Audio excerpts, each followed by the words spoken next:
very good afternoon to you. Let's start with Red Bull then, because they announced that 2-year contract extension with Sergio Perez yesterday. What does this mean for Max Verstappen? We know that he's contracted until 2028, but does this mean that he's likely to stay with the team, and will they want to keep that same driver pairing?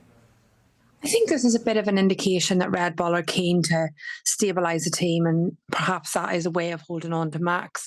He has, Checo in, let's call it a number 2 driver position that is not beating Max, not challenging Max, but hopefully that team can continue. So this is perhaps an indication that they are trying to hold on to Max. There's been a lot of discussion that potentially that seat isn't as comfortable, that the team isn't as together as they would like us to believe on the outside, and maybe this is an indication that they're at least trying to show that to the rest of the world. OK, we also had that news that Esteban Ocon and Alpine are parting ways after the Monaco crash with his teammate Pierre Gasly. 5 years with Alpine. Where do you think Ocon could be going next? Yeah, it's really interesting, the driver market at the moment, because it all kicked off at the start before the season even started with Lewis Hamilton saying he was going to Ferrari from Mercedes, which was quite unexpected, I think, to the rest of the world.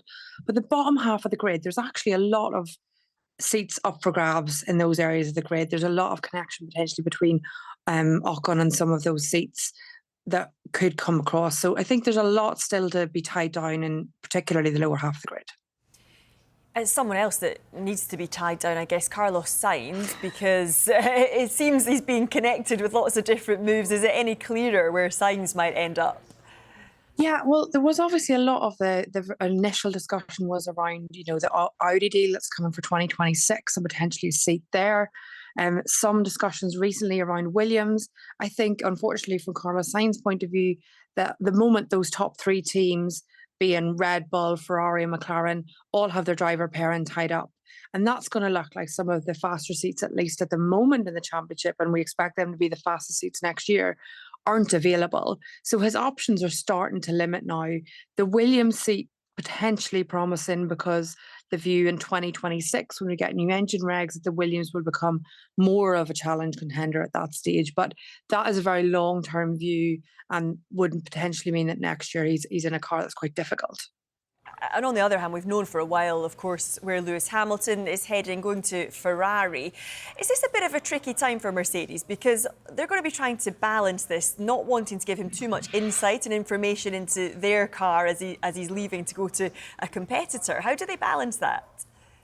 Yeah, that's going to be tricky, and it's going to be a moving target through the year. For sure, they're going to want to get the best out of Lewis now. They want to improve the car. They've had difficulties for a few years on how that car is performing.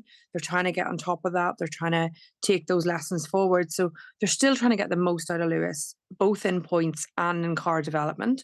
So there will be aspects that need to be shared there. The stuff that's going to start to be restricted is any work that he's been doing on the 2026 engine, any future developments for next year's. But as the year goes on, he'll get more suspicious about what's not been said or what has been said that he's maybe not fully understood. And that relationship will end up being tested, I think, a number of times during the year. And gradually they'll begin this drift apart before he moves aside. And obviously his seat is still up for grabs at Mercedes at this stage. We don't know who's going to go in there. So there will be a lot of discussion around, rumour around that seat and who goes in there, which will add to that entire discussion. Yeah, and for Hamilton himself, does this make it, I guess, quite an odd season, a weird season for him in terms of his mentality and how he approaches things? It definitely will. And I think it would have been a very different year had the car come out and been fast initially. He would have taken it as his last year to win something big with Mercedes, get more of the wins, the titles, to do the learning. Now he's going to see it as a build year, a learning year, getting himself into the absolute best position he can be in for that Ferrari seat next year. Not that he's totally given up, that's obviously not the case, but he will have more of an eye on ahead than if he was fighting for this championship. And we've seen that already potentially a little bit in some of the qualifying performances and some of what he said in the press. OK, let's look ahead to the weekend then. How do you see things panning out in Montreal? Well, I think the big thing for Canada is a very, very different circuit to Monaco. We have a lot of long straights. It's going to suit slightly different cars. It's going to be more about straight line speed. One of the things looking ahead to Monaco at this or to Montreal at this stage is the weather looks very uncertain. So I think it's going to be a lot of mixed up sessions. It's going to be about learning when you can for the teams, and potentially, either a wet qualifying or a wet race will mix up the grid and lead to a very, very exciting race.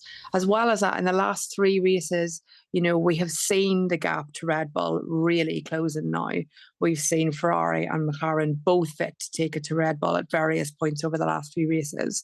So we're suddenly, from having started the year worried that we would have a repeat of the year before, we're currently now in this position where the championship does look much, much tighter than we were expecting. And Red Bull are really on the back foot. Can they learn enough? Can they bring upgrades to keep that car ahead?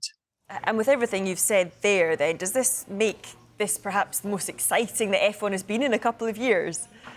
I think definitely, yeah. I was quite surprised even at the end of Monaco to look at the championship stand and see, there's not that many points. There's 24 points between Red Bull and Ferrari for the constructors. There's, Max isn't blowing away with it all at the Drivers' Championship either. So it is quite tight, and it is going to be very small mistakes, reliability issues, upgrades that teams bring. Are they going to work? Are they not? And, the pairing of Ferrari and McLaren are working a little bit better together at this stage, it looks like, than maybe Max and Checo have been previously, in that there's more of a point split between those two. So those teams will be really trying to bring it to them, and they smell a bit of opportunity here. I think there's a real chance to get something done.